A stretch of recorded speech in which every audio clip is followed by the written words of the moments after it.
Are you frustrated that advanced calisthenics moves like planches and front levers are seemingly so far away? Once you get these foundations unlocked, they're going to come very quickly. We're going to kick things off with a focus on shoulder function. Proper shoulder mobility and stability are crucial for pretty much every single calisthenic/gymnastic move. These exercises are going to help prepare your shoulders, keeping them healthy and strong. We start with the cat-cow, a dynamic warm-up that moves your spine through flexion and extension. And this exercise is vital for just warming up your spine and shoulders. It's also going to get the shoulders moving into pronation and into retraction and depression, hitting muscles such as the serratus anterior and rhomboids/lower traps. Shrugs. Next we have dip shrugs, which are great for ensuring that the lower traps are stimulated, and commonly they're not. These muscles are often weak but play a key part in many calisthenic skills such as front levers and pull-ups. By strengthening these muscles, you're going to improve your shoulder stability, which is crucial for preventing injuries and optimizing your performance during harder exercises. After that, we'll move to dead hangs. This exercise involves simply hanging from a bar. It's fantastic for decompressing your spine, improving grip strength and opening up the shoulders. And fairly obviously, dead hangs also help you to get into an overhead range, making the shoulder girdle more resilient and less prone to injuries. Finally, we'll do face pulls, which are excellent for targeting the rear deltoids and lower traps and the muscles of the upper back. These muscles are often neglected, but they're critical for maintaining shoulder health and proper posture. Strengthening them is going to help to balance out the shoulder joint, which can prevent issues like shoulder impingement.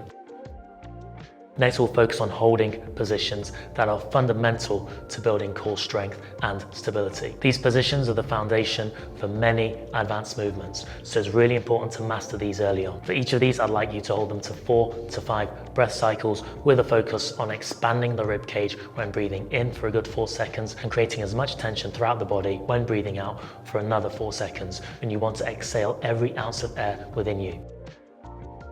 This is a core intensive exercise that teaches you how to engage your entire midsection. The hollow body position is crucial because it helps you to create a strong and stable core, which is the foundation for every single body weight movement. It connects the upper and lower body in positions such as handstands, and by mastering this position, you're going to improve your ability to maintain proper form during exercises like pull-ups and push-ups. Then we'll move on to the hollow body plank. This is a key position to help keep the whole body in tension. In the upper back, we don't want to round out the back, but we want to just reach the scapulars as far forwards as we can, which will help to target the serratus anterior, a key stabilizer of the shoulder joint. Keeping the pelvis tucked will also help to connect the upper and the lower body and isometrically tense the glutes, which you will feel. Side plank. Next, we'll do the side plank. This will help to resist movement from side to side. This variation of the plank targets the internal and external obliques, as well as the glutes and adductors, helping to improve lateral stability. This will transfer to positions such as the human flag. Finally, we'll incorporate basic movements that target muscle groups, focusing on building strength with proper form. These exercises are scalable, making them perfect for beginners, whilst also laying the foundations for more advanced body weight movements and skills. For each of these exercises, we will work in the 8 to 10 rep range, performing 2 sets for each exercise, and a 4-1-1-2 tempo will be used. This means a 4-second eccentric where the muscle lengthens under tension, a 1-second pause after the eccentric, and a 1-second concentric with a 2-second pause to set up for the next rep.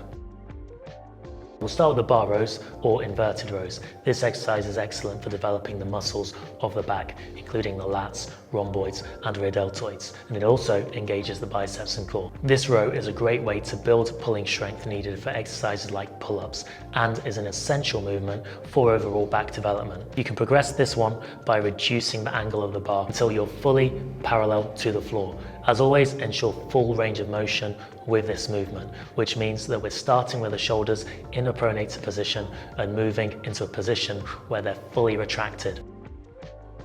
Pull-ups are one of the best exercises for building upper body strength, particularly in the back and the biceps. I'd recommend using the floor for support, and when performing this movement, it's important to not fall back. So just imagine you're sliding your back down a wall. You can progress this movement by simply lifting one leg up and then progress through the bands before you get to full pull-ups.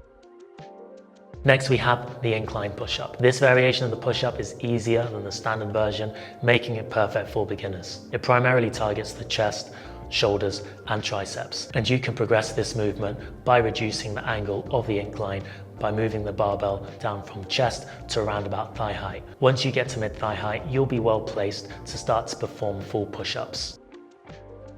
Lastly, we'll finish with the support and dip. Dips are a fantastic compound movement that targets the chest, triceps and shoulders, and it's an important move for getting yourself into shoulder extension and getting strong in that position. You can progress this movement by elevating a leg, and I'd always recommend working through the full range of motion with this one, just to ensure that we've got consistency whilst maintaining a range of motion of the shoulder that will promote increased strength and stability of the shoulders. Nail these and you're going to be well placed to learn your favorite calisthenics skills, knowing that you've got robust foundations in place. Thanks for watching, and I'll see you in the next video.